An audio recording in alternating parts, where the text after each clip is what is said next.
Good evening, America. Welcome to your Monday edition of Just the News, No Noise. I'm your host, John Solomon, reporting to you, as always, from Washington, D.C.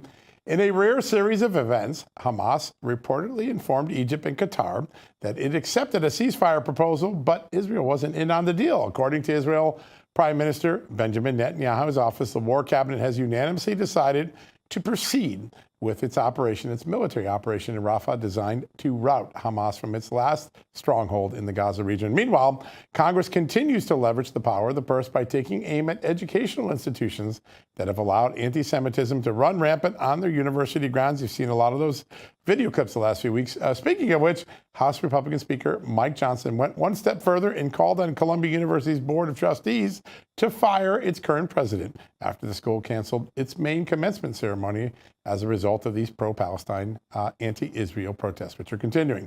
More on that to come later in the hour. Meanwhile, in some federal courtroom news, special counsel Jack Smith's team is admitting for the first time that key evidence in former President Donald Trump's classified documents criminal case, that's the trial down in Florida, that it was altered or manipulated since it was seized by the FBI at Mar-a-Lago. In addition, Jack Smith's team admitted that prosecutors misled the court about that situation for a period of time. This is Evidence 101. Protecting the sanctity of evidence is a basic thing of investigators and prosecutors. Didn't happen with Jack Smith. How about that? A lot going on that front. This would be a great time to bring in my amazing co-host, Amanda Head. She's got some other headlines right now. Amanda, what's on your radar this Monday? Hey, happy Monday to you. My Monday's definitely better than Jack Smith, so that is for sure. But earlier this morning, the 45th president returned to a New York courtroom to sit in on another day of what he calls the Biden trial. And just like Groundhog Day, the proceedings began no differently than they did last week. Once again, Judge Juan Merchan ordered the presumptive GOP nominee to pay another $1,000 for violating a gag order for the 10th time. The judge made sure to remind the former commander-in-chief that future violations could be punishable by incarceration. Meanwhile, over the last few weeks, we have been talking about the controversy that surrounds frontman lawyer Matthew Colangelo, especially after he moved from a senior position at the DOJ to be lead prosecutor for Alvin Bragg's district attorney case. Well, he's come under scrutiny once again after new data collected by the Federal Election Commission shows that Colangelo was paid two separate payments of $6,000 by none other than the Democrat National Committee, the DNC, back in January of 2018 for, quote, political consulting. Interesting series of very partisan events, don't you think? Well, meanwhile, this new revelation comes just weeks after the first conflict of interest that we learned about came out, which involved Judge Merchan's daughter, Lauren, who helped big-time Democrat candidates like Adam Schiff raise major money off of Trump's first impeachment. But Congressman Jim Jordan is on fire today. As per usual, give us a readout on all that he's accomplishing to date. Yeah, two very big moments today. Just a little bit ago, House Judiciary Committee Chairman Jim Jordan announced he will proceed with contempt proceedings against Attorney General Merrick Garland because Merrick Garland will not turn over the audio tapes of President Biden's interview during the classified documents case, his case, not the Trump case, but the one that he was let off the hook on because the prosecutor said he was too old and too confused, remember? That's the first step. The second one is that Jordan also sent a letter today to FBI Director Christopher Wray for more information surrounding the Bureau's diversity, equity, and inclusion hiring practices and other initiatives. That's that liberal ideology that's creeping into every aspect of our government. The congressman, actually the chairman's office, argued that the FBI's hyperfixation on hitting Biden administration's imposed EIA initiatives rather than qualifications of the people they hire was making the FBI more incapable and more partisan. A lot going on that front. We're going to have more on that later in the show. Meanwhile, there's a lot of other great oversight work going on, particularly looking at the weaponization of our government. Just last week, many members toured George Washington's University amid the pro-Palestine protests. This Wednesday, the House Oversight Committee will be interviewing D.C. Mayor Muriel Bowser and Metropolitan Police Chief Pamela Smith about their response to unlawful activity and rampant anti-Semitism on GW's campus. We're lucky for the first guest today to have a member sitting on that very important committee. Congressman Tim Burchett is joining us. Congressman, good to have you this afternoon. Thank y'all for having me, and thank you for pronouncing my name correctly. It is good to have you on, sir. And let me start with something that you were working on just the last few days. People talk about the weaponization of government. They talk about the deep state, the administrative state. You have sent a letter regarding James O'Keefe's most recent Sting video where you see a CIA operative, well, talking very honestly about why they were out to get Trump. Tell us why your letter's so important. I think it just exposes what's going on with the deep state. I wrote a letter to Jim Jordan and James Comer. Comer's my chairman. Jim Jordan's my friend.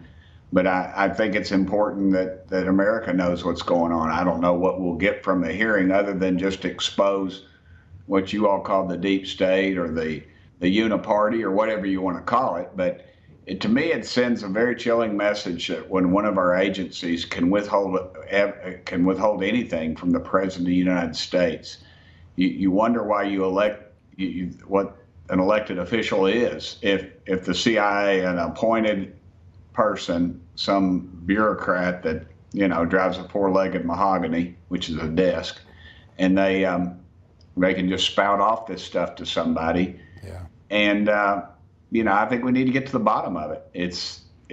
To me, it's repulsive. It really is. And it just shows what we've said all along. And it makes me happy that I did not vote for the FISA bill because the Fourth Amendment was clearly being violated. And this guy clearly states that they're still doing it. They're still spying on the former President Trump and his family. And to me, that's disgusting. Amazing. Yes, sir. I think a lot of Americans agree that if FISA was going to be reformed, then that bill needed to go a lot further.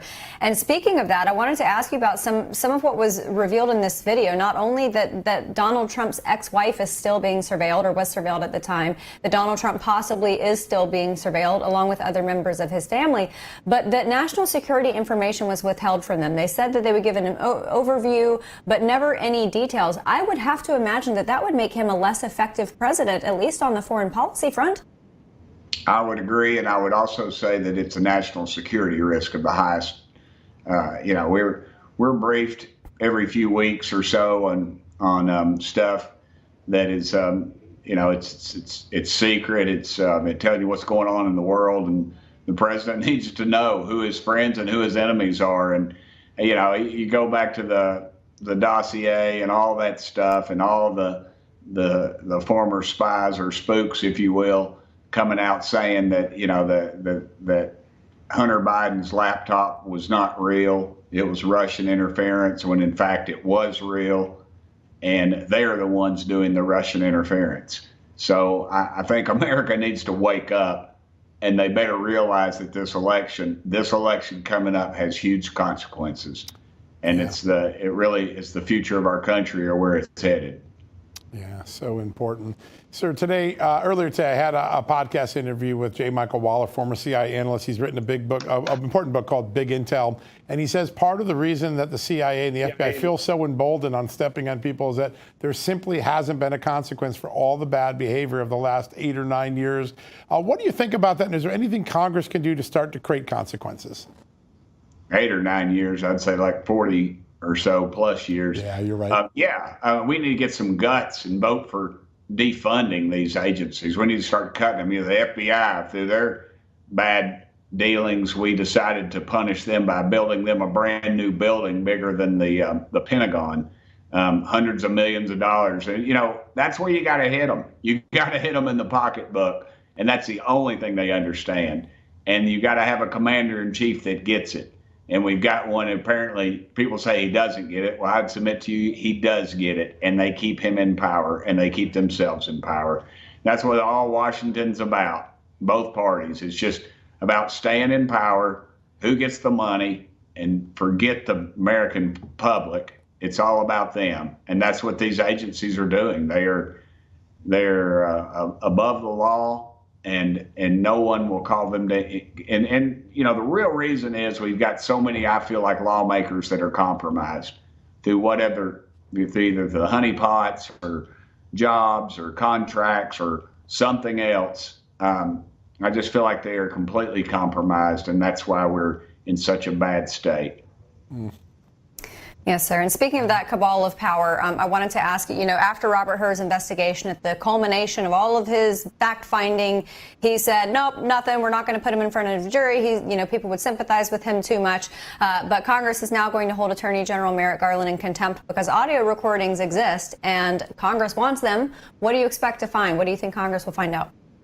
Well, Jim Jordan's right to ask for those. I suspect we'll find our commander-in-chief is in worse shape than we ever imagined. I suspect he'll just be slurred speech, be repeating lies or untruths, maybe not known to him, and just I think it would expose him as what he is, and I think it would cost him his election. I suspect they'll lay down in the street to keep that from coming out. But he is in terrible, terrible shape mentally, and it's gone past the joke stage. This is a life or death for this country moment, and we better wake up and we better put enough points on the board so they can't steal this game from us. Yeah, too big to rig is what a lot of people say today, and that's an important, I think, philosophy going into the 2024 election.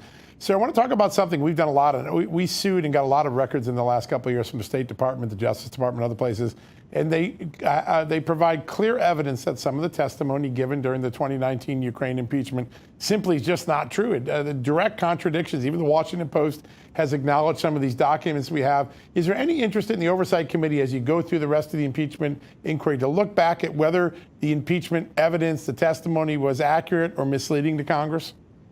Yes, sir, there is. But I just tell you, it's just Congress moves like a bunch of glaciers out here. It's kind of ridiculous. It's very frustrating. And there's only a couple of committees that actually do this type of work, one being Oversight and the other being Judiciary. Right. And it's just hard to get and I'll tell you that everybody calls it a swamp. This place is a sewer. You got staff members in here that purposefully slow things down.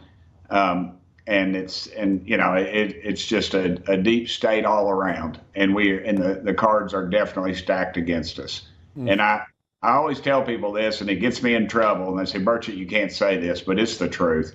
Dadgummit, I don't care if you play golf with the guy or the gal, or they're in your Sunday school class, they date your sister.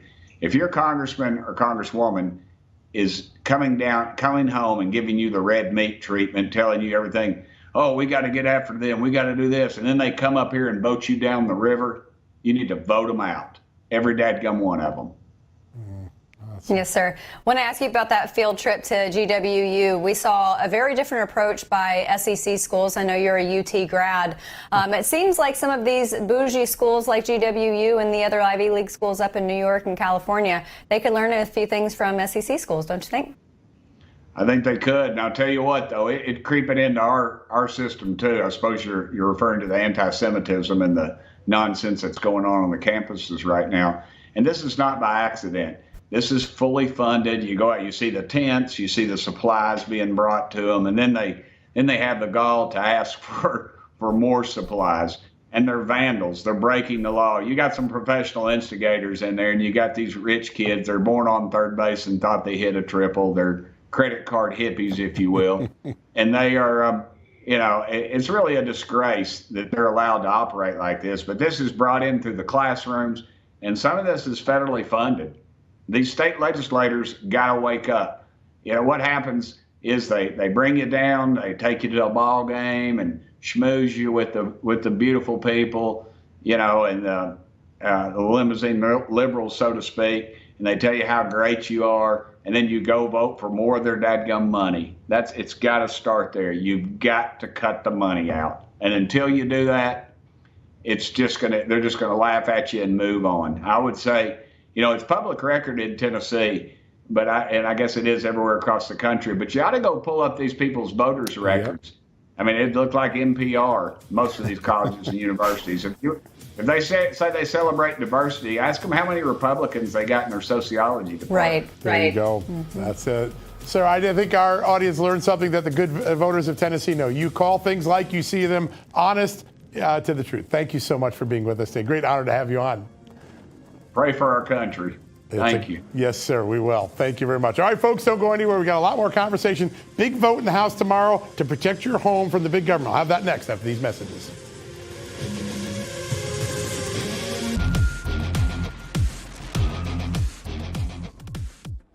Welcome back, America. Earlier today, the Republican-led House scheduled a vote on the Hands Off Our Home Appliances Act, which is legislation that modifies the process by which the Department of Energy amends, revokes, or implements energy conservation standards for certain consumer products, such as household appliances or a stove. Yes, you might recognize the name of that legislation. And our next guest tonight deserves much of the credit for getting this important issue at the forefront of federal lawmakers' minds. Tim Stewart is the president of the U.S. Oil and Gas Association and the chief architect of this pro-energy, pro-gas movement, originally billed by his organization, of course, as Hands Off My Stove. Tim, this legislation, it's got to pass both chambers, but it's up for a vote tomorrow. And I got to think that a lot of people with common sense who don't want the federal government messing with their home appliances, I got to think it's going to do well. But what do you expect to happen tomorrow?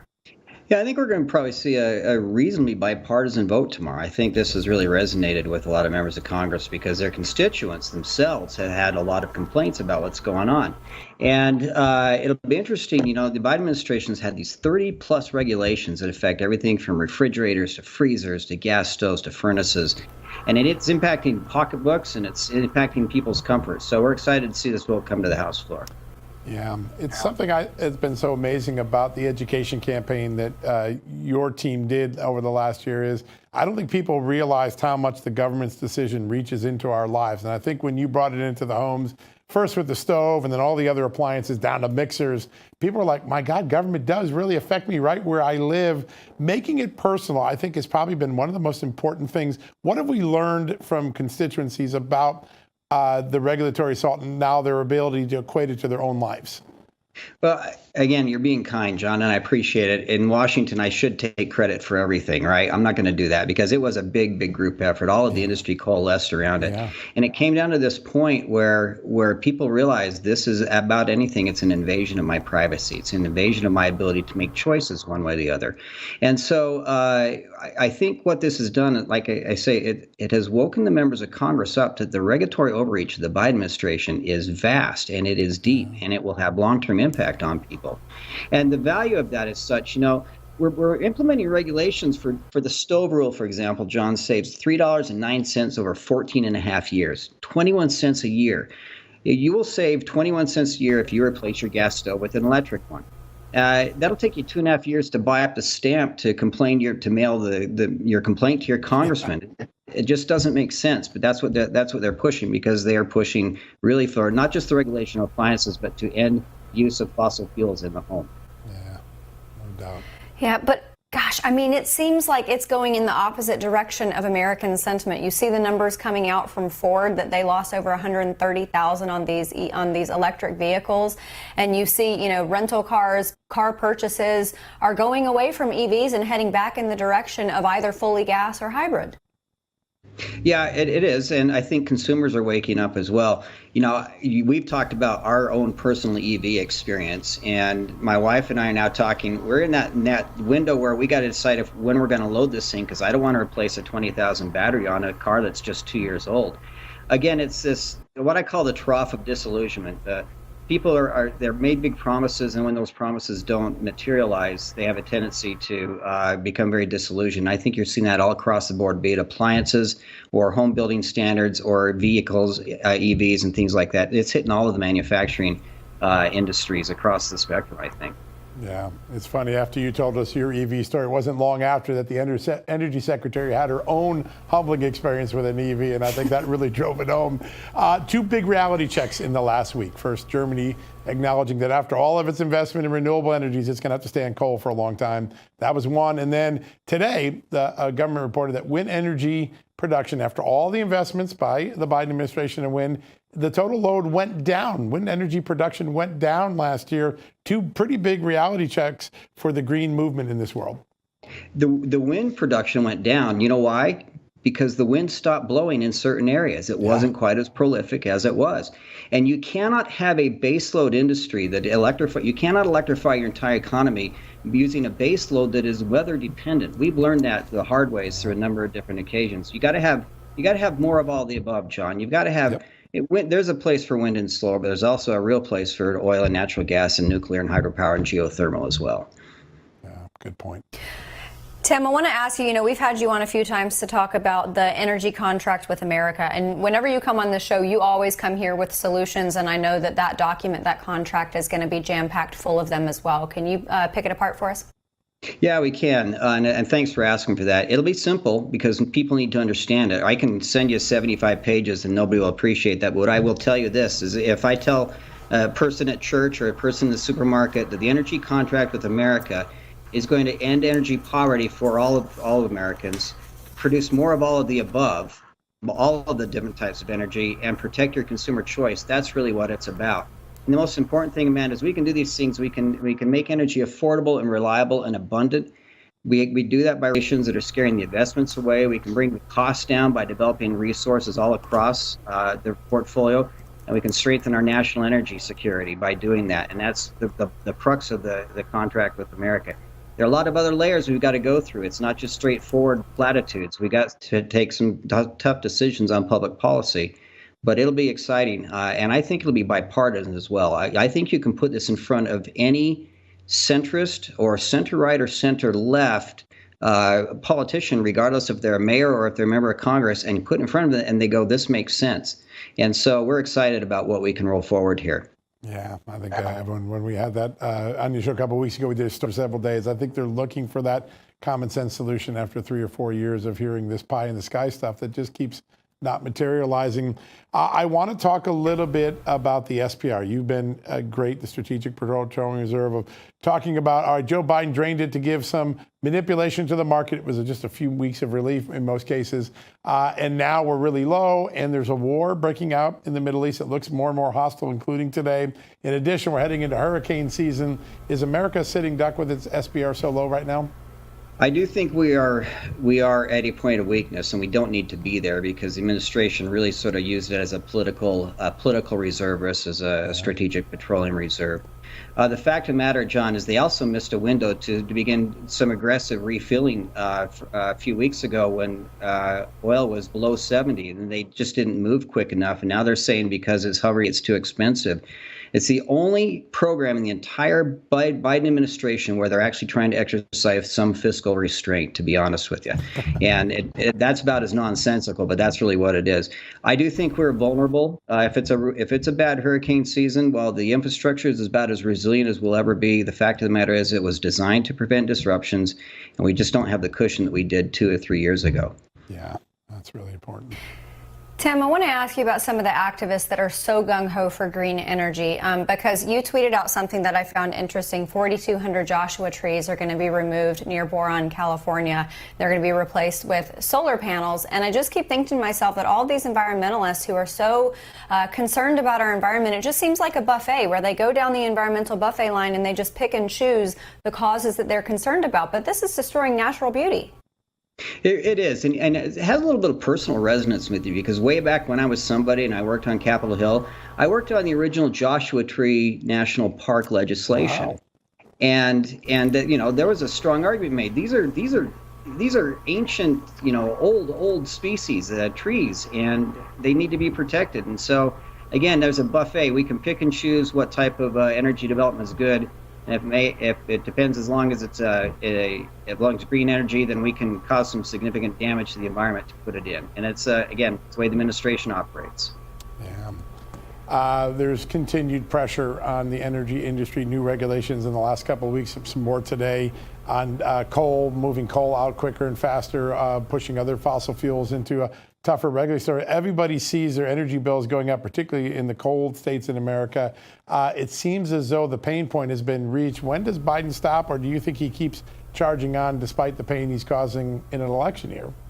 Well, I think an election year plays an awful lot to do with that, John, and it plays a lot with the polls and how the polls are playing out. He is very, very weak on energy policy if you look at the polling data. Definitely. So they're in a tough spot because they have to do one or two things. If they have to manage the expectations of the voters, but at the same time, if they think they're going to lose, it's going to be a hard time for them to get this passed again. So they're trying to jam through as much as they possibly can. We're expecting a lot more grenades to be rolled under the tent here on the regulatory side of things that will, at its face, at its surface, still cause energy prices to be very, very high and scarcity to be in place. But they've got a delicate balancing act here between how the voters really feel. energy is going to be a real important policy discussion during this election cycle. It's been really interesting. It hasn't always been that way in the past. Yeah, no, I agree with you. It shows up in the polling. It's really noticeable. And it does seem like there is an easy way to solve the strategic petroleum reserve problem. And it has nothing to do with what's happening in the Middle East. And that would be domestic energy production. But I don't think that's on the table for this administration, unfortunately. Tim, as always, we are so grateful to have you here, and we appreciate the time that you give us. And we are going to be keeping a very strong eye on what happens on the House, on the floor of the House tomorrow. So congratulations on getting it there. Thanks, you guys. Appreciate it. It's good being with you. Thank you. All right, everybody, don't go anywhere, because when we come back, producers Anne McElhinney and Phelim McAleer will delve into their new play called October 7th. Learn about the significance of their latest work and why it's so important 7 months after the horrific attack. We'll be right back.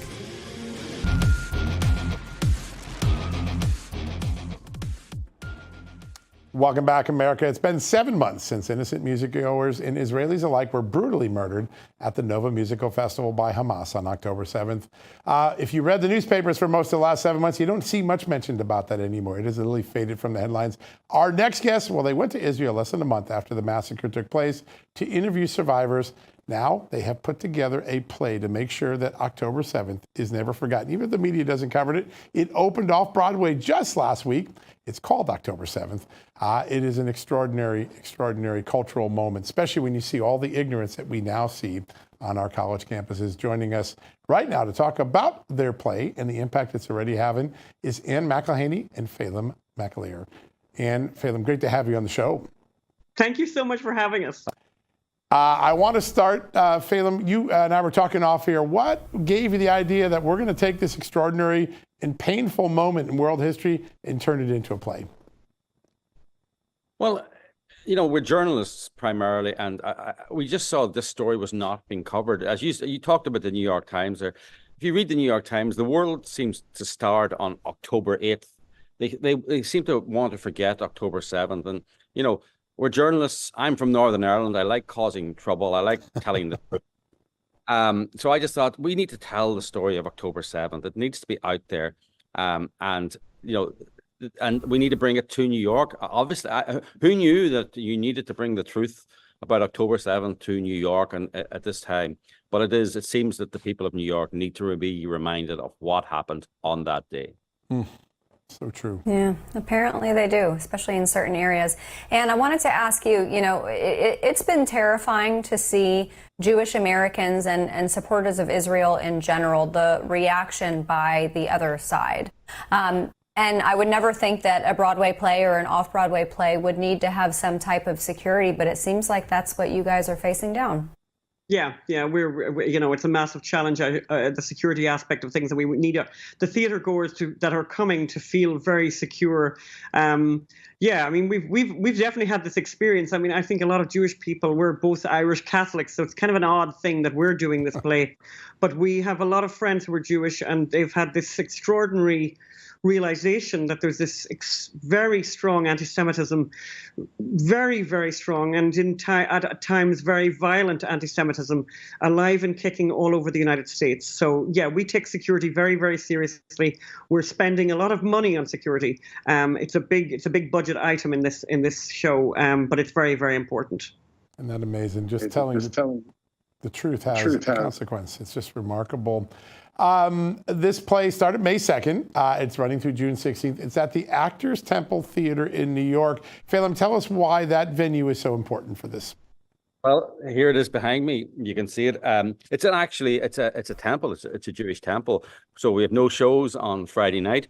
It was founded over 100 years ago by Jewish actors to give them a refuge, to give them somewhere they could put on their own things. Maybe New York wasn't a particularly friendly place. Jewish actors back then. But you know, we put on plays before and venues have cancelled a week before. We put on the Gosnell play. We put on FBI Lovebirds in DC. The venue cancelled 1 week before. So we knew this place would not cancel. And by the way, it wasn't easy getting. Can you imagine that? Like, actually, that's another thing. This is the only play in Broadway that needs police protection, right? Armed police protection, but also we couldn't get another venue. we couldn't rent a theater. Now, maybe they were all busy, but boy, they were very busy in New York. But this place, we know that this place will not cancel. We know that they have our backs, and that's very, very important in 2024 New York. Yeah. Phelan, I want to ask you, I know you both are journalists and you expect coverage of an event like this to be prevalent in media. You also expect on the governmental side for there to be a significant amount of activity, although with the Biden administration that's been iffy at best. Why is it important to get into this and to expose it in the arts? Well, look, this is how progressives have made so much progress. They dominate the arts. They tell their stories through journalism. They tell their stories through documentaries, but they have plays, they have movies, they have podcasts, they have art exhibitions. And that just suffuses the atmosphere. It's in the zeitgeist, it's in the atmosphere. And so people need to see these stories they need to see them at the theater, at the art exhibition, on Instagram, on podcasts, and that's why we need to just, not everyone reads the media. Not everyone watches the media every day. Some people go to the theater. Some people go to Instagram. So even when we're pushing this out through Instagram or even advertising the play, people will get to know the story of October 7, be reminded that October 7 happened. This is the biggest massacre of Jewish people since the Holocaust. And I think there's an attempt to put it in a memory hole. Yeah, no, there's no doubt about it. And the media is a big part of that. And I would never think that we would see the level of ignoramus that's on our college campuses right now. We have these students out there who don't even know what they're chanting, but they're saying, I am Hamas, or from the river to the sea. You went to Israel. You got really powerful stories from people who were victimized by this atrocity. What's one story that's in this play or that was in your interview notebook that you think every protester should learn? Yeah, that's a really tough question. And Phelan and I laugh about this so often. How do we choose somebody? But he does know I have a favorite, Zaki Mizrahi from Patish. Now, very close to the Gaza border. He works for Coca-Cola so he went to the Nova Festival prior to the party to set up the soda machines for Coca-Cola. And then he's very, very religious, Zaki. And he, obviously the telephone was off, the radio was off, the television was off, all the electricity, very correct. And then in the morning he heard thunder. It felt like thunder. He thought there was a storm and he went, he looked out the window and then there was no storm, but this noise became more and more and more intense. And eventually he realized actually that there was a terror attack. He knew there was something really extraordinary happening, turned on the television, realized what was happening and, kind of said, who's going to save the children? Who's going to save these young people who are at the Nova Festival? And, the answer was already on his lips that he knew it would be him. I'm going to be the person who goes to save these people. And this guy, right, this super religious guy, he's a regular guy. He's just a lovely, lovely person, very religious, as I said, drives in his van, his work van, fills it up with these kids, over and over and over and over and over and over again. Almost 100 people he saved and brought them to his house, brought them back to his house where his wife was kind of trying to make, food for them and let them have showers. And they were super, super nervous. And he just sent me, I have him on WhatsApp, and he just literally sent me a message the other day from one of the kids who came back to thank him and came to visit him at his house. I think other kids have come, but he just sent me this one photograph of this kid who had come. That's the kind of person that stands out very strongly for me. And he says, and it's interesting, other people have interviewed him and he gets really angry when people say you're a marvelous person to have saved these children. He said, no, I had to do this. Anybody would do this. And of course, the truth is, no, lots of people wouldn't do it. But he did it because it's the highest calling in the Jewish faith. We're Catholics, but we're learning a lot about the Jewish faith. And he was sort of saying that the highest calling in the Jewish faith is to save a soul, save a living person. That's what he did.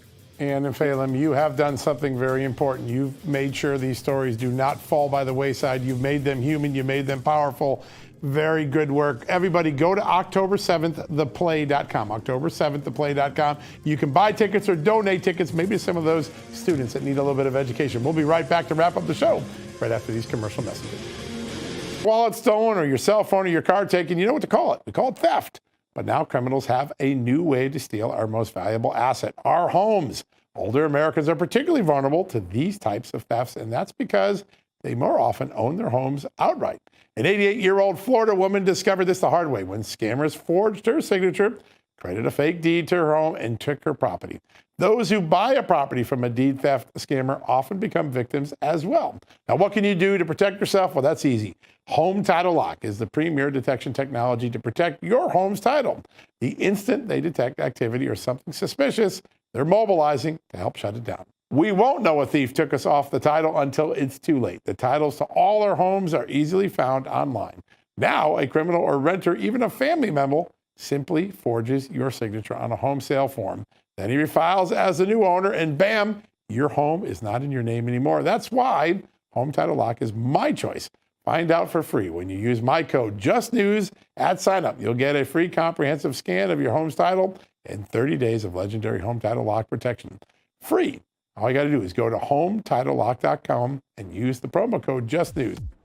Welcome back, everybody. It's election year once again, which means that there are literally hundreds of thousands of candidates running for public office.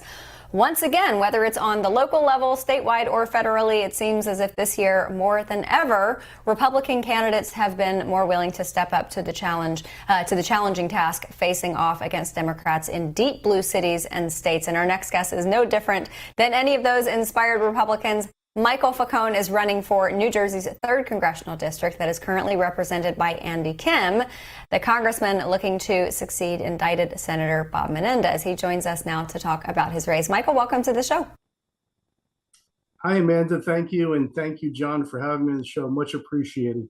Yeah, good to have you on. We are happy to have you. And just for our audience who might not be familiar with you, but they might be in your district there in New Jersey, tell everybody a little bit about yourself and what made you want to run. Okay, well, I'm a local committee man here in our town in Freehold Borough, New Jersey. And for years, I was going to our Republican leaders and asking for help and guidance to get the job done and to move forward for our constituents. And of course, our residents here, New Jerseyans, are very loyalist to, of course, our party. And it was falling on deaf ears. So sarcastically, somebody had said to me, well, why don't you run for Congress? And I went, okay. So I'm a on the boots, grassroots type of guy. So I petitioned and got my numbers and got here on $0 and showing the American people that the American dream is that if you pursue something hard enough and it comes to fruition, you'll get an opportunity at the American dream. And I'm really here to help people. As a congressman, hopefully elected, I am here to be the voice of the people, to basically promote their voice and what they need done here in New Jersey. And hopefully those words of wisdom will trickle down to the rest of the country. And I've been in public service for many years, just volunteering. And I love helping people. So I'm applying for the job. All right. That's exciting.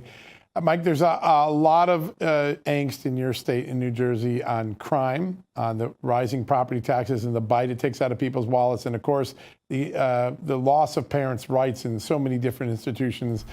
Those are three at the heart of your platform. Tell us where you fall on all three of those issues. Well, that's great, because when I was out getting numbers and names from people and talking to residents of New Jersey, I asked them what it was that they needed to be voiced, and those are actually part of New Jersey all across the board's platform. Yeah. When it comes to fighting crime and, of course, being tough on criminals, we have to make sure that the things that we morally stand with our compass are set north. We have to make sure that when I was growing up as a kid, we respected authority in the police department and helped and reported things unseen and made sure that we actually had those conversations with our local officials, and making sure that those officials knew that this wasn't going to just fall on deaf ears. And especially with taxes, everything is so high in New Jersey. And if you speak to anybody in New Jersey, the first thing out of their mouth is, I want to move out of the state. Yep. Now, that's really unheard of, because really it's just about, with anything else, even with your talking to your family, your spouse, it's about having that conversation. And I feel that if you have those conversations and you get engaged and you have people involved, they'll understand. Now, as far as parents' rights go and protection of our children, 100% on board with that. I believe that the boards of education shouldn't tell you how to raise your children. And, you raise your children the way you see fit as a good parent, whether it be single or together with parents or however you feel fit. Make sure your moral compass is north and give them those rights and opportunities, those parents, to speak and say what they have to say. Because children are a primordial soup that, if stirred correctly, will turn to be, like myself, a substanding citizen in the United States. And as far as our taxes are concerned, we have to have those conversations with our legislation and say, why is this and what is this going? And I always say there are three big questions to ask. I always ask these questions. And if you ask these questions, no matter what you do in life, you get these results. Yeah. Why did you do it? What happened? And where's the money? If those conversations are had, I'll be that tough congressman to get those answers. You'll see. Important. I love that. This is a really interesting election cycle. We are seeing Republicans make plays for blue seats. And you've got, the presumptive GOP nominee, Donald Trump, who seems like he's making a good play for New York. It's amazing to see. They're in New Jersey. President Trump, I think, is going to have a rally this Saturday in Wildwood, New Jersey. What do you think he needs to say? What does he need to bring to those people, to their ears, and have them thus spread it further throughout New Jersey to swing that vote? I think the president should keep to his mantra about what he has been doing since day one. He's here for the people. When no one believed in him in 2016, I was one of those who did work the phone banks for him. I believed in him in 2016 and in 2020, and I believe in him now.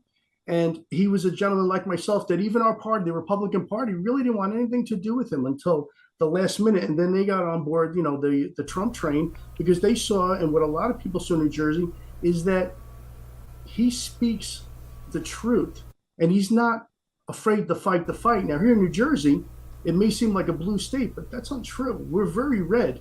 But unfortunately, we have a term that's, I'm sure you heard many times, called rhinos, where you have people that are Republicans on paper, but are really independents. And I'm actually fighting three other candidates for this position who are independents that never voted in a Republican race, actually ran against Republicans and lost back in 2020.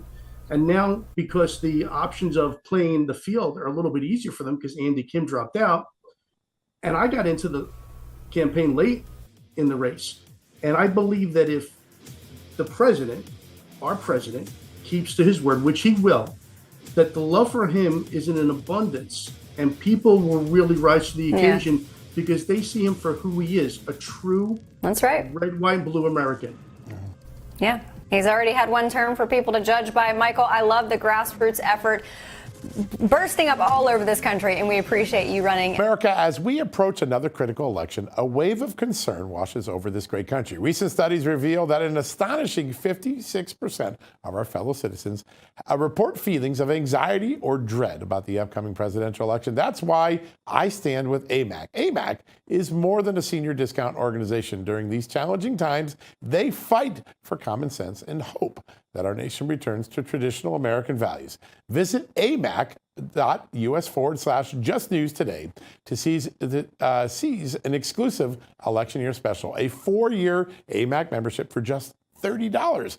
As an AMAC member like me, you not only enjoy money-saving benefits, but also the AMAC magazine, free Social Security and Medicare advice, a trusted voice in Washington, in a community of like-minded patriots who love this great nation. Take advantage of this election year special, 4 years for $30, and be part of the solution over the next 4 years. By becoming an AMAC member, you're strengthening a movement dedicated to preserving the principles we hold dear. Join me now at amac.us/Just News. That's AMAC, AMAC.us/Just News. Welcome back, America. A few minutes to wrap up a very busy news. I want to bring in my amazing co-host, Amanda, right away. Amanda, when we were talking to Ann and Phelan about the October 7 play, they said something profound, which is that the news media basically has covered this event like it started on October 8th.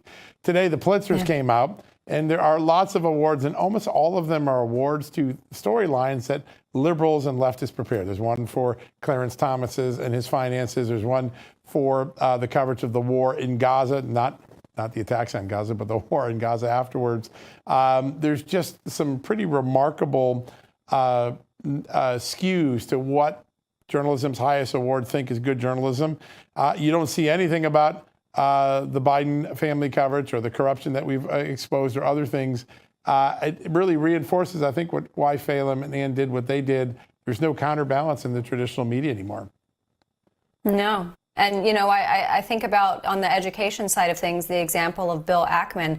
When are some of these media organizations going to be held to account by the people who finance them? Because there are a lot of Jewish Americans who believe in mainstream media, who believe in the news, who believe in holding powerful people accountable. And those organizations are no longer doing it. So I'm wondering when we're going to start seeing the news versions of Bill Ackman's coming out and saying, nope, you know what? You want to report on this dishonestly? We're going to pull your money. Yeah, that's a big moment. As Congressman Burchett said in the beginning, there's just been such a lack of accountability. He was talking about in government and Congress being opposed, but you can make the same argument in the culture world, in Hollywood, in the news and entertainment world. There's no consequence for being wrong. There's no market correction. There oftentimes aren't even corrections to the stories that are wrong. I always report to that February 2017 story in the New York Times reported that there was Russian intelligence agents met with the Trump campaign. It never happened. To this day, that story has not been corrected or retracted. The lack of consequence, the lack of transparency is a big part of why I think we find ourselves in the mess that 2024 is.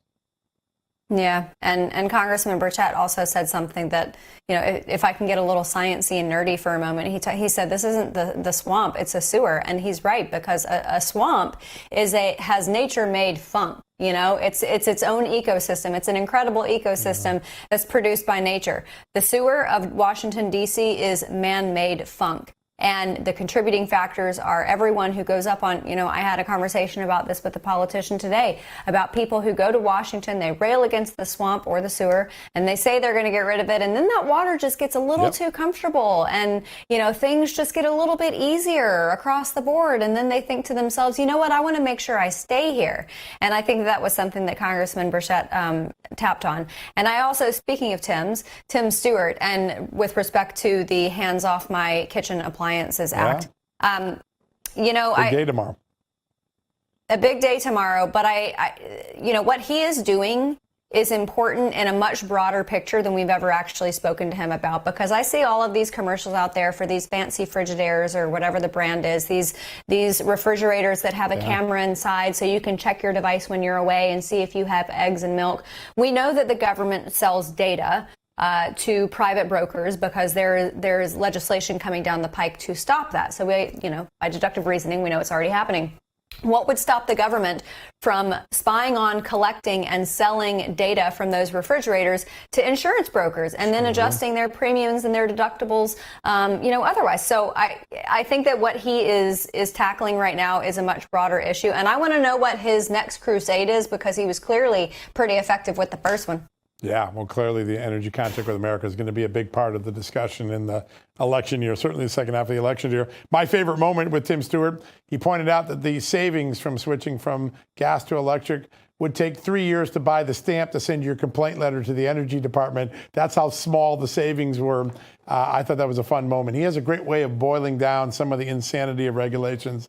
I think that was a fun moment. Hey, real quickly, these criminal cases are starting to unravel. Jack Smith on Friday, the story I broke about the admission that he had tampered with evidence and misled the court. Then Hope Hicks testifies in the court case. She gives testimony that actually benefits Trump. Today, a similar thing. The comptroller of the Trump organization ended up giving the Trump side more value than they did the prosecutors. Alvin Bragg, Jack Smith having a bad few weeks, I think. Yeah, said Trump wasn't even notified about any of these payments. It's been incredible to see. And your reporting, was that Friday that you sent me that text about it, was absolutely incredible. Mm-hmm. And, the misordering is not really the problem. It's the issue. It's chain of custody, number one, and potential tampering of evidence. Now, that's a very, very high bar to prove that they were trying to influence the case. But either way, it's just another chink in the armor. It's death by 1,000 cuts on Jack Smith's case. Yeah. Or on Alvin Bragg's case. So many lawyers decrying what Jack Smith belatedly disclosed and misled the court about originally, then had to come back on a Friday night and fix it. How many Friday night dumps do we get in this town? Well, Amanda, that's about all the time we have for today. We're going to hand off to the amazing Grant Stinchfeld. We got great shows planned all week, so be sure to tune in again tomorrow night. We'll be breaking some news and rocking some boats. But for the next hour, you in the hands of a very able captain. Our good friend Grant Stinchfeld is next right after these messages.